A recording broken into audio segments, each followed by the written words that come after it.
Hello there, Civilization VII fans. This is Mango Oblivion Plays, and today we're going to go over the contents of the March 24th live stream, which came out right before the 1.1 drop. So we'll be able to go through and kind of see what they talked about. I had a chance to play on that new update already, so I do know a little bit of the knowledge firsthand of what has changed. So we can talk a little bit about what's happening in Civilization VII. So let's get started. Most of what they talked about um, before they started actually playing, they've actually played a game during the live stream. But the information they gave, first off, they did add quick movement back into the game. So now you can toggle in your settings to make it so that your units will move just to the square you click right away. They've also changed some things for map generation. If you're playing single player, it'll be set to standard by default, and that's going to make the maps more like Civ 6, which means that the maps are going to be a little bit more um, chaotic, a little less predictable. Meanwhile, if you're playing multiplayer, it's going to be automatically set to balanced, which makes the map more predictable, what we've been used to playing Civ 7 so far. You can also now rename your settlements, so your cities and towns can be renamed, and you can also give names to your commanders, which should be fun. So you can call them, general, whatever, and you can rename those now. They also added a restart button in the main menu of the game so that you can reset for a siege you want. So if you're playing as a certain civ and you want to have a certain start location, you can hit that restart button and it'll just regenerate the map for you. You keep your civ and leader selection, but it'll make that map over again. And then Mount Everest is a natural wonder that was added in the 1.1.1 update. And I got a little picture of it right here. They also did some UI changes in this update, the first of which is that City and Town panel will stay open after you purchase something. So in the beginning, when the game first released, when you purchase something, that panel would completely close out and you have to re-click into the town to buy something else. That doesn't happen anymore. That is going to stay open so you can continue to purchase with your gold. There's also now a notification that pops up when your city is attacked. When the game first released, there was nothing that did that. So all of a sudden, you might look and your city is like half reduced because people have been attacking it. Now you're going to get a notification every time you get attacked. They added a crisis indicator on the age progress wheel. So up in the top left corner, there are now 3 dots that show you when the crisis begins and when it'll get worse. So you can see that without having to click into the crisis tab. And then they also enhanced the trade lens, which is going to make it easier for you to set up trade routes. And they improved your tool tips for resources, making things a little bit more clearer in that page. They also did quite a few pacing updates in this update. Most of this is for the modern age, and this is to extend the length of it. So modern age seemed to be really short, so they made it so that the modern age will last a little bit longer. Eliminating a player in the modern age no longer adds age progress. So if you knock a player completely out of the game, that does not add more age progress to the age progress bar. And age progress is reduced by half in the exploration age. So if you knock someone out in the exploration age, you're going to be getting half as much age progress as you did prior to this update. They also added cost to the modern tech and civic tree, which is about 25% increase. And they weighted that increase towards the end of the trees. So the ones that are further along near the end of the game are going to cost more, and the ones in the earlier part will cost less. So this is kind of like an average, but it's weighted towards the end. So the later ones are going to cost more than the newer ones. Some other pacing updates they had.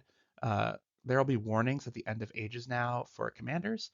When the age transitions, if you have commanders out about and you have a plethora of units, basically they will save as many units as you have commander spots for them. So if you have 20 units but 2 commanders that can only hold 4, you're only going to be able to keep 8 of those units. So it's important that you have commanders at the end of ages to hold all those units.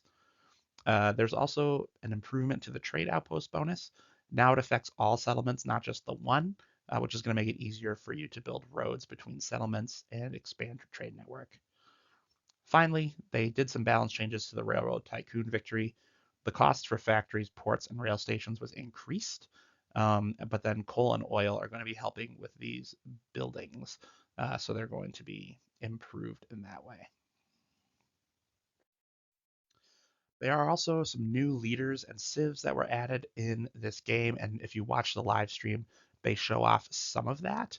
One player does play as Simon Bolivar, and one player does play as Bulgaria. So you don't get to see Nepal in action, but you do get to see the leader and Bulgaria. Simon Bolivar, he's the new leader. He led the Spanish-American Wars for Independence, and he freed Gran Colombia from Spanish control, so he was a very big deal. He became a president of several different post-colonial countries. He is an expansionist and militaristic leader, and his ability is El Libertador. You gain one war support automatically on all wars. You get one free constructible after you conquer a settlement. So if you take a settlement over, you get to build something for free. And then post-conquest, cities are usually in unrest and you can't purchase within them. Not when you're using Simon Bolivar. You may still purchase things in cities and towns after they've been conquered, which is very useful. I played as him, and that ability is very awesome. His agenda is called Cornerstone of Freedom, and it favors leaders with many happy settlements. He dislikes leaders with a lot of unhappy settlements. The first civ that was introduced on the 25th is Bulgaria. Bulgaria is an Eastern European civilization, and it is in the exploration age. It has the ability Crumb's Dynasty, which is going to grant you food to all of your towns equal to a percentage of the hit points you gain from pillaging tiles. So if you pillage things, you're going to be getting food bonuses in your towns. All of your units are weaker at attacking medieval walls, however, as a drawback to this. The wonder that you get is the Rila Monastery. It gives you relic slots and culture. It's very useful if you're going for that cultural religious victory in the exploration age. It's got two unique units, the Bolyar, which is a courser. It ignores rough terrain and it gets 3 combat bonuses in rough terrain. And then Tarkin is the Bulgarian unique army commander, and units in the command radius can pillage for free without costing any movement. They also have a unique improvement, which is called the Hidden Fortress. It has to be built on a rough terrain tile, but it gives combat strength to units and it grants production on that square. It also counts as a fortified square, so they have to take those squares before they can conquer your city. So those are very helpful in the exploration age. The other civ that was introduced is Nepal. Nepal is an East Asian civilization that you can play in the modern age. Their ability is called Roof of the World, and it makes warehouse buildings affect mountain tiles, but you have to pay some gold and happiness as a maintenance cost for that. Their wonder is the Budhanath, which increases happiness influence, and also helps you have a better relationship with the other civs. It increases your relationship score by 20 for every civ in the game. It has 2 unique units as well. The first is the Gurkha, which replaces the line infantry. It has a higher combat strength and slightly higher movement, but it does cost a little bit more to build or buy. And then the Sherpa is a replacement for the Scout, and its movement and sight actions ignore mountain tiles, so you can see through them basically like they aren't there. The unique improvement for Nepal is called the Highland Power Station. It can only be built on mountainous terrain, and it grants 2 production and 1 more culture per adjacent mountain. So if you stick it in the middle of a mountain range, you're going to be generating a lot of culture as well as production for those special improvements. There's a few other things they talked about right before they got into the game. The first thing is that the Right to Rule pack is being pushed back to the summer. They said it might come out in April or May. It probably won't be released or start to release until June because they're working on making sure they get it right. The things that are going to be in that Right to Rule pack are 2 new leaders, 4 new civs, 4 new world wonders, and then new events and challenges and updates. Right to Rule was a paid pack, so if you didn't get the tippy top version of purchasing the game when you bought it, you will have to purchase these new leaders and civs. But the events, challenges, and updates will be free. They also talked about potentially adding new resource types in upcoming updates. So beyond just the happiness ones, the city update, the city ones, treasure resources, factory resources, stuff like that, there might be a new resource type coming up in a future update that'll rebalance how resources work.